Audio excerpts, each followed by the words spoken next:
La parole est à Pierre Gosselin. Ma question s'adresse à Monsieur le ministre de la Culture. Vous avez déclaré, Monsieur le ministre, devant la Commission des affaires culturelles, une politique publique digne de ce nom n'est possible que si l'on a à sa disposition un instrument administratif efficace dont on connaît bien le fonctionnement et les agents. Apparemment, vous n'avez pas pris le temps de connaître votre ministère et ses agents, puisque ceux-ci sont en grève depuis le 23 novembre au Centre Pompidou et depuis le 2 décembre dans de nombreux musées de Paris et de province.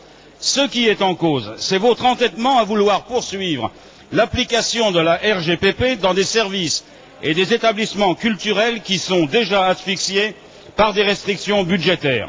Et pour vous, pour votre gouvernement, ceux qui sont visés, ce sont les femmes, les hommes, qui pourtant sont au cœur de la création et de la diffusion artistique et culturelle dans ce pays.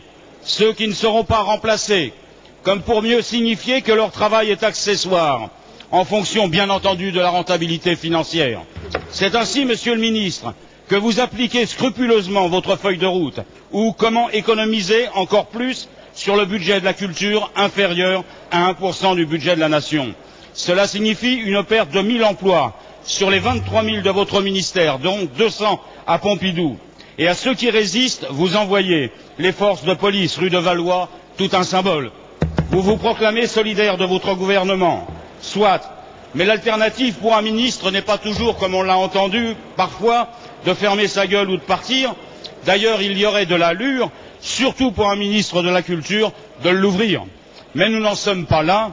Je vous demande simplement quand allez-vous vous asseoir à la table des négociations? La parole est